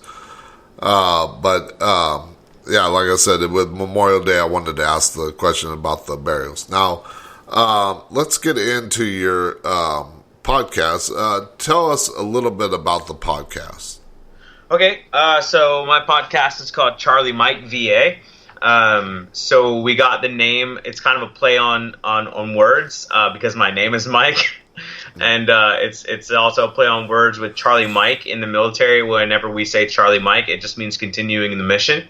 And so basically, it's a podcast that we established to talk about VA services, but also to talk to other services that are in the community, and who is basically like, what is a veteran doing to continue their mission, and how are other people in the community helping us to continue our own missions as veterans. And so that's kind of the gist of what my podcast is. Okay, so like you mentioned, I think before the show, with Crystal Kazuba and everything like that, I saw a little bit of that podcast because I was like, wait, that's somebody I'm having on the show this week. But I was wondering what like organizations or different things that you cover on the show. Yeah, so that's again a good question. I cover a lot of different topics. For instance, the last week, since it was Mental Health Awareness Month, this past month, I did a podcast. I usually release it every other week, so every 2 weeks I release a podcast episode. But this month, because it was Mental Health Awareness Month, I released one every week. And so I had on everyone from someone from the Cohen Clinic locally here, the Stephen A. Cohen Clinic. I had them on to talk about their services. I had a peer support specialist. I had 2 peer support specialists from the VA come on and talk about peer support specialist services and how you can get engaged with those and what are they, and just to let veterans know that they exist. And I talked to a local recovery coordinator, which a lot of veterans didn't understand that we have a person in mental health who coordinates community partnerships in the community to help our mental health staff. When our mental health staff, is overwhelmed, or when we just know that someone out in the community is doing it just a little bit better, we try to partner with them as much as we can to give veterans the best health care possible, right, whenever we can. And then I also did one recently with the chief of mental health, because I wanted to ask some questions as a veteran myself of like, hey, if a veteran hates you, what should they do, right? Because I feel like that he needed to be, if we're going to cover mental health, then we need to cover mental health from the boss's perspective as well. Yeah. Of course, a lot of people hear my radio name, or my stage name, if you will, and think, well, his show is all about the paranormal. Yeah, well, yes, in a way, yes, I do cover a lot of the paranormal topics because I've been in the field 30 plus years. But I do cover other things as well as that every once in a while I'll get guests on to talk about technology and science, health and wellness, dating and relationships, politics and conspiracies, and of course veteran issues, because of being a veteran myself. And I made sure at the bottom of my website that I got a little logo there that says veteran owned and operated internet talk radio show, because I want people to know that this is a veteran that is taking time out of his day. He could be retired and enjoying life, but he's trying to help people understand and navigate through different topics that they might have questions about. And I think what you're doing with yours is basically the same thing. Yeah. I mean, honestly, it really is basically the same thing. I'll tell you kind of how it started is, I mentioned, hey, we're looking at doing different ways to kind of re-engage with not just veterans, but just the younger population of veterans as well. And we know that a lot of younger people these days are listening to podcasts, right? They're all about their podcasts or their talk shows and listening to them, to and from work or when they have a free time at home.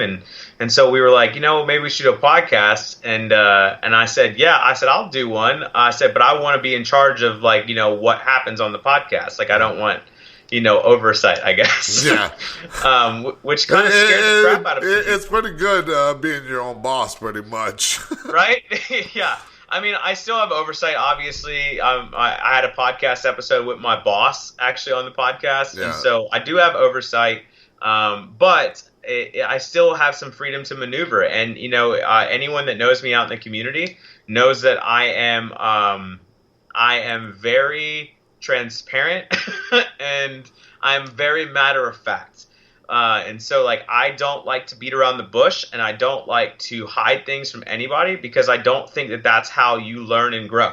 And especially as an organization as large as the VA, there's only so many things that you feel like you can hide before someone's going to find out about it. And it's dumb. There's no reason to do that. I would rather people see us at our worst and see what we have that's our best. So then that way they get an accurate representation of exactly what's going on in the community and exactly what's going on inside the VA. And so then they can just be as well informed as possible. And so they let me do that. And I told them, I said I was going to stay 60-40 pro VA because that is an accurate representation of the VA in a whole, right? It's typically 60-40. 60% of the time we're doing awesome things. We're doing great and wondrous things. For instance, I had a guy that said they hated the VA. The VA never did anything for him. And I said, sir, didn't I ever hear that you have a pacemaker? And he said, yeah, what does a pacemaker have to do with anything? And I said, well, you can thank us because we're the ones that created the pacemaker. So if we wouldn't have created the pacemaker, your heart wouldn't have stopped a long time ago. Yeah. So the VA has done things for you. And so that's the 60% that I'm talking about, right? Of innovation and change and just us doing there's a lot of us at the hospital and in the VA in general that just absolutely love veterans. Like, we just love them. Yeah. And we'll do anything in our power to do the best that we can. And I wanted people to see that the people that take care of you are not just this, entity that is the VA, that they're human beings behind those desks, right? And they're human beings behind that telephone that have a story, that have a background, that have a reason and a purpose for wanting to serve you as a veteran. Yeah, like you mentioned, well, with your show, it's more of a niche that you're on that whole veteran thing, like veteran organizations, where mine is more a potpourri of shows. Yeah. But the way I handle my show is I love learning about new things. Even though I've been in the paranormal field 30 plus years, I've had my first experience when I was 5 years old. I can talk for days on end about that. But if I get into something like technology or healthcare, even with the VA or veteran issues, I might not know everything, but I'm willing to learn and I'm willing to ask the right questions so that people that don't know, like there are questions I asked you that I didn't know about, that I can learn from that, and people that listen to this podcast can learn from that as well. Yeah, absolutely. I think that's what we're all trying to do, right? At the end of the day, is just provide a mechanism for people to be able to ask questions and to really learn more than what they knew before. I told, some people will sit there and say, well, it's stupid me for not knowing how to do this. Well, it's not that you're stupid. It's just that there's ignorance is a widespread epidemic, right? And ignorance doesn't mean that you're stupid. It just means that you don't have all the information enough to make the best decision possible in the situation, right? Yeah. And so I think that's what we're all trying to do, that we do, who do podcasts, right? Or who do talk shows. I think we're really just trying to get the information out there to as many people that's willing to listen as possible, so that we can change maybe one person's perspective on something, and that might help them better themselves and better their lives. Yeah, and maybe they'll hear that, it'll help them, and then they'll tell somebody else, okay, listen to this.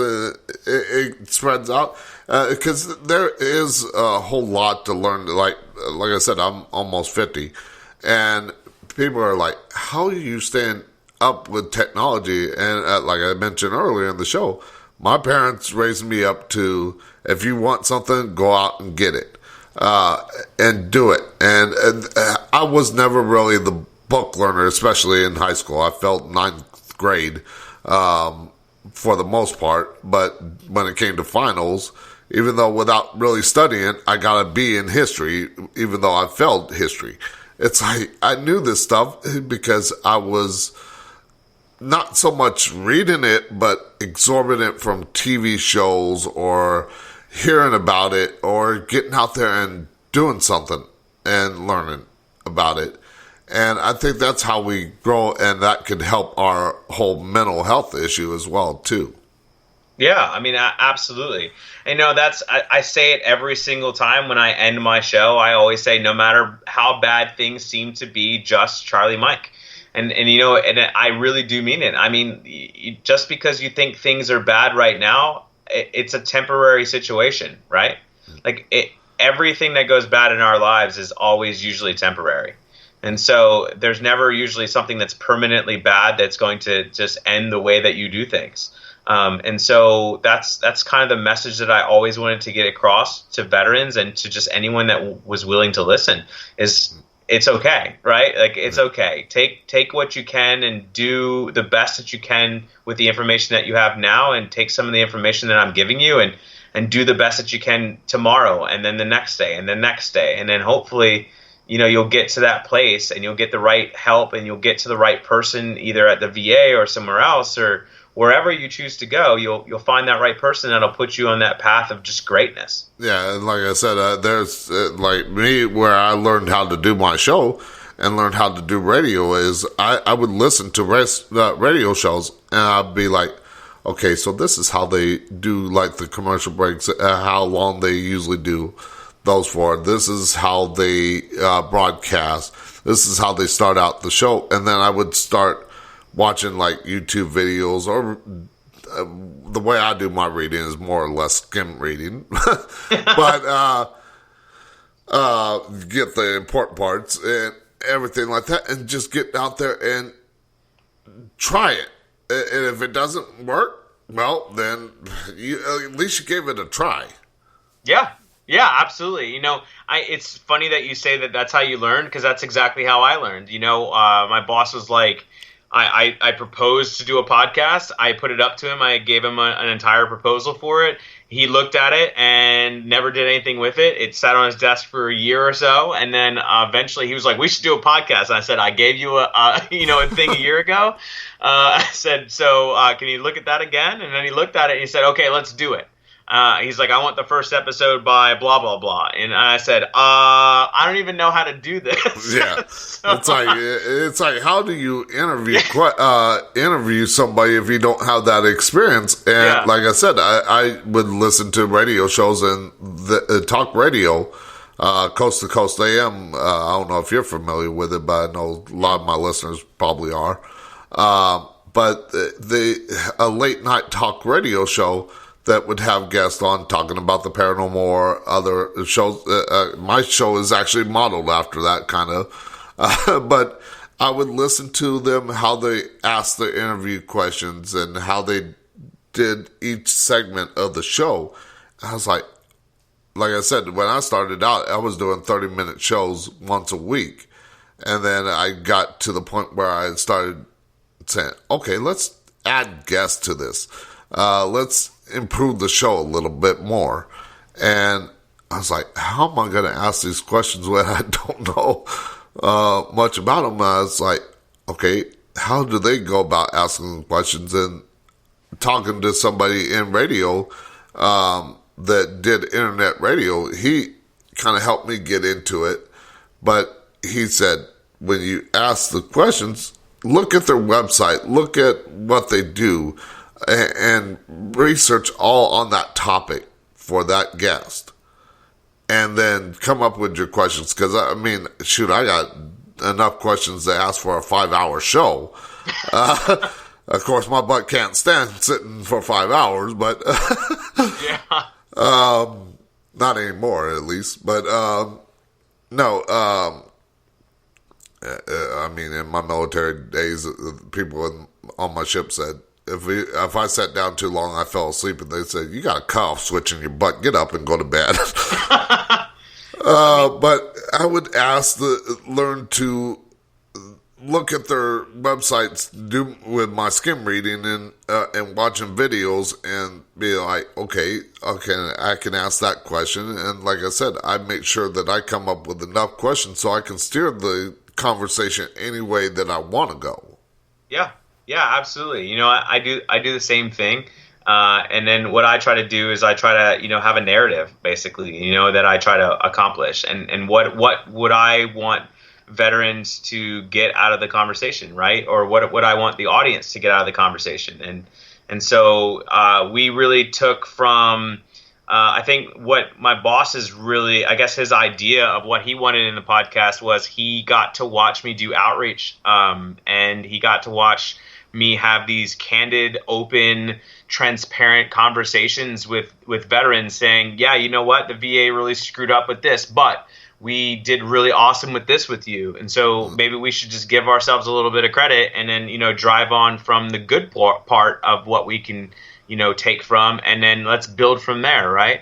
And so having those conversations and having him overhear those conversations, he was like, wouldn't it be great if other people could hear these conversations too? And so that's kind of what birthed Charlie Mike VA. Okay, and one last question before I wrap things up, because I took a little bit longer, but you mentioned you do everything every 2 weeks, your show every 2 weeks. But how long have you been doing your show? So we've been doing it almost a year now, so about 10 or 11 months. All right, so let's get wrapping up things with you. Where can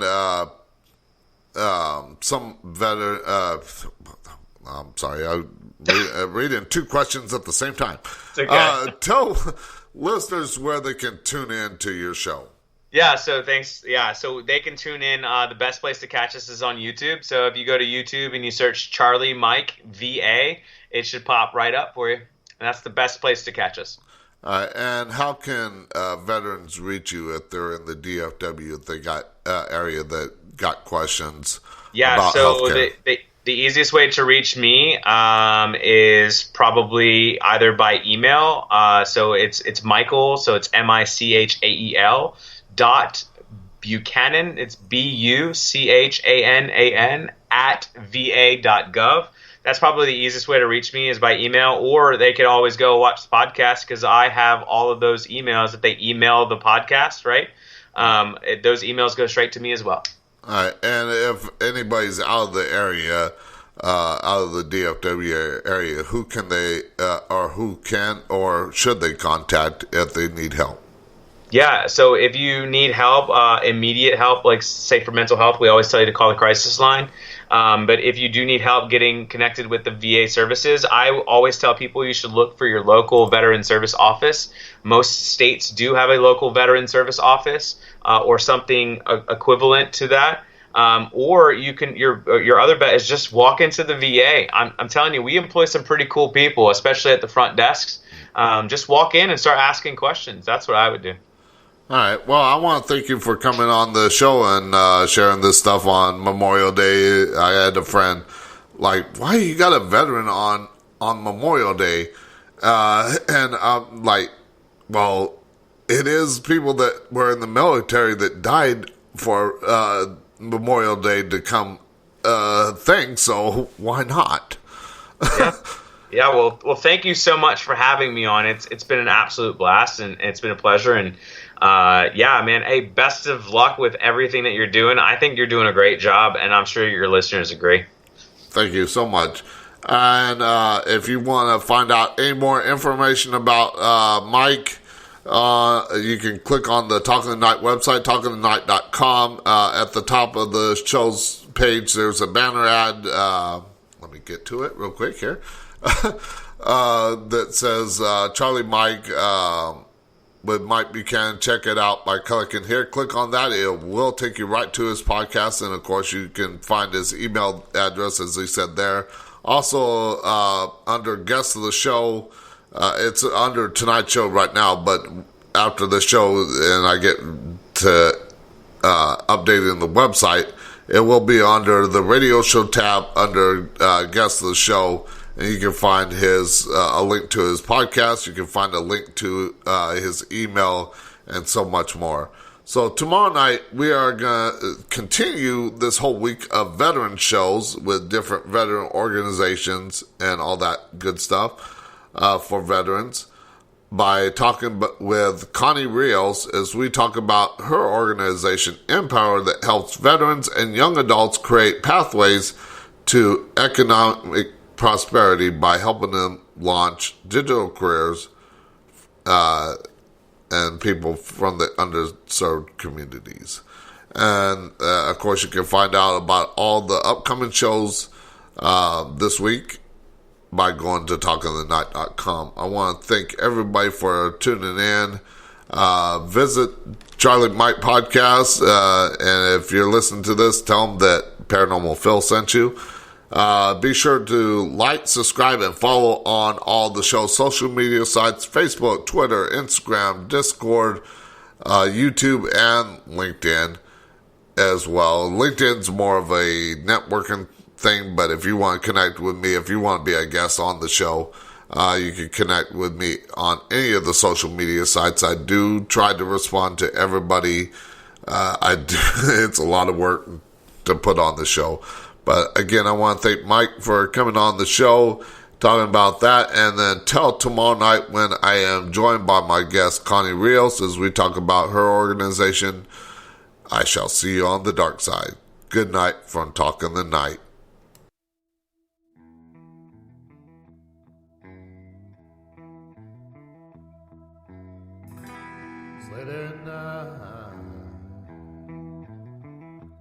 Darkness has fallen. radio, and you hear him talking.